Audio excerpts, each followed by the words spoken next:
La jeune femme sortit de sa demeure avec une détermination qui effrayait de plus en plus son entourage. Le drame qui s'était produit il y a plusieurs années l'avait complètement bouleversée et changée. Sa bonté et sa gentillesse n'étaient plus qu'un lointain souvenir, celui d'une divinité déchue. L'abandon des gardiens élémentaires et la perte de son ultime protégé l'avaient humiliée et détruite. Pourtant, ce n'était rien comparé aux souffrances physiques qu'elle subissait. Ses blessures lui rappelaient sans cesse les traumatismes vécus ce jour-là. Pour survivre à l'intronisation de la dernière chamane, elle avait dû fusionner plusieurs morceaux de Litrate, l'arbre-vie, avec ses membres pour leur insuffler de nouveau la vie. Des sillons sombres, tels d'immondes cicatrices, serpentaient sur son corps en suivant le tracé de ses veines. Nul ne pouvait s'octroyer le droit d'utiliser l'essence sacrée à des fins personnelles. Le cœur de la jeune femme consumée par la rage et la haine l'avait poussée à employer cette magie proscrite par les grandes divinités. Elle jouissait désormais d'une force redoutable qui faisait d'elle une véritable guerrière. Une évolution qu'elle n'avait jamais envisagée autrefois. Malheureusement, elle payait ce nouvel atout au prix de nuits douloureuses et emplies de cauchemars. Pour oublier ces maux, elle se nourrissait de combats à mort contre des mercenaires, des soldats ou des paysans qui osaient s'aventurer sur son territoire. Assoiffée de ces massacres, elle n'entretenait plus les mythes et les légendes qui habitaient ces lieux.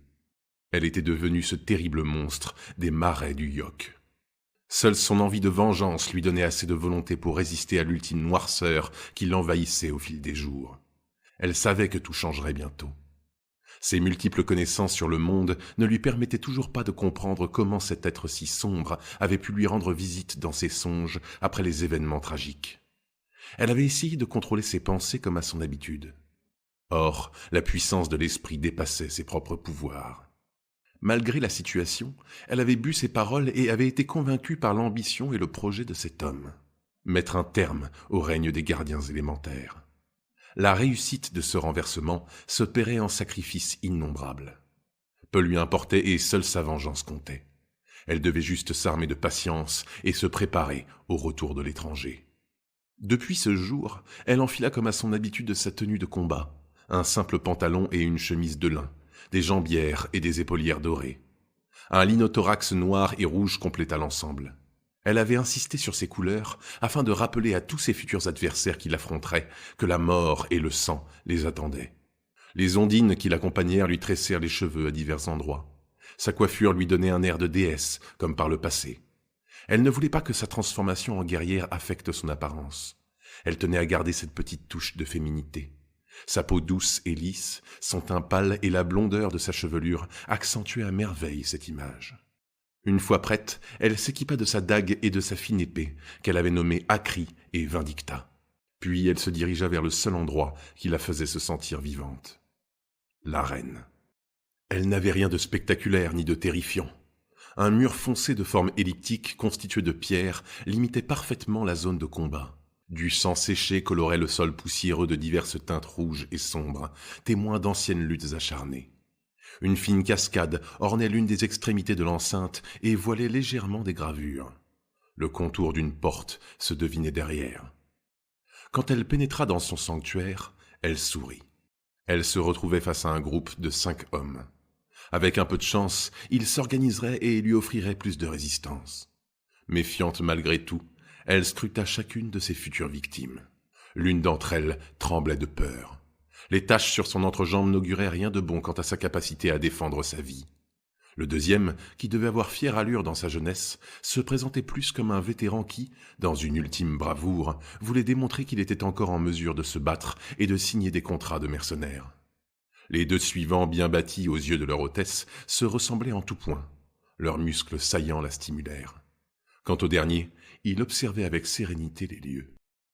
Oui, aujourd'hui, elle s'amuserait. Les ondines éjectèrent 2 épées, une hache et un trident vers les prisonniers. Le plus téméraire des 2 jumeaux se précipita avec une grande agilité vers le lot et récupéra les 2 lames les moins émoussées. Il en jeta une à son acolyte, qui trancha la tête du pleutre à la culotte souillée sans sommation des réceptions de son arme.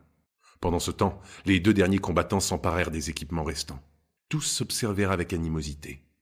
Le vieil homme qui avait saisi le trident s'élança en criant vers l'adversaire qui avait pris les initiatives.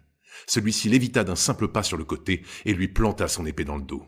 Vous n'êtes que des primates sans cervelle !» scanda la guerrière avec un regard qui pétrifia d'effroi le mercenaire qui s'était mis en retrait. « Vous aviez l'avantage du nombre, et vous vous entretuez.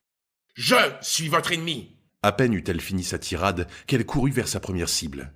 Elle cala ses armes contre la hache pour la maintenir hors de portée et s'enroula autour de sa victime. Ses gestes fluides ressemblaient plus à une danse sensuelle qu'à une parade.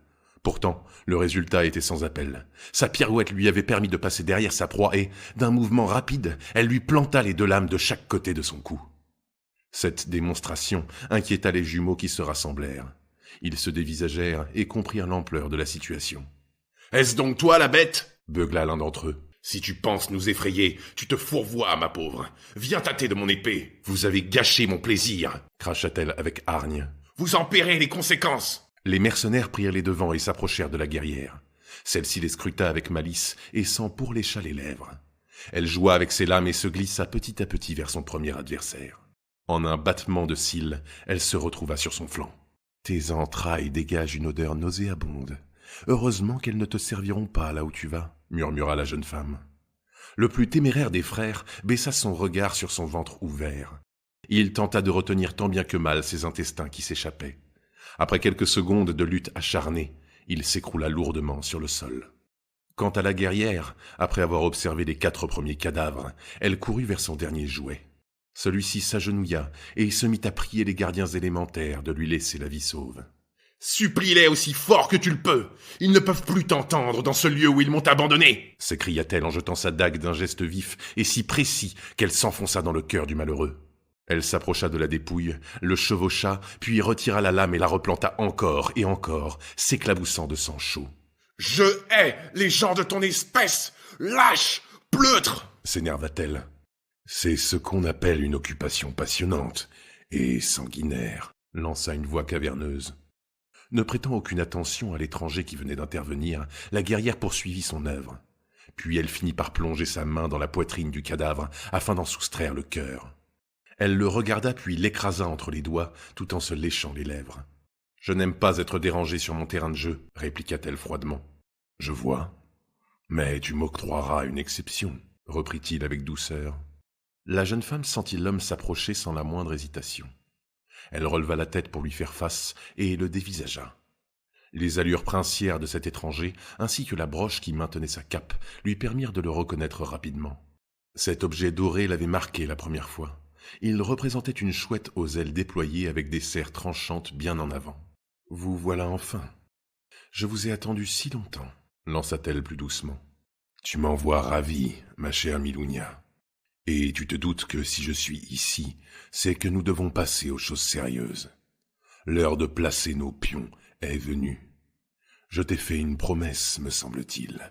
Oui, et il est temps que vous la respectiez. C'est la raison de ma présence. Mais pour honorer ma parole, tu dois devenir l'intendante d'une armée. »« Que voulez-vous dire ?»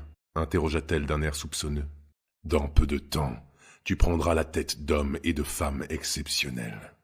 Leurs cœurs se nourriront de cette colère noire qui t'envahit. Ils te permettront de faire couler le sang des gardiens. L'ennemi aura peur de son nom. L'armée des Sétiens. »« Des Sétiens ?» pensa-t-elle, dubitative. « Viens, je vais t'expliquer plus en détail. » L'étranger tendit sa main vers une Milounia qui se mit à sourire pour la première fois depuis des années.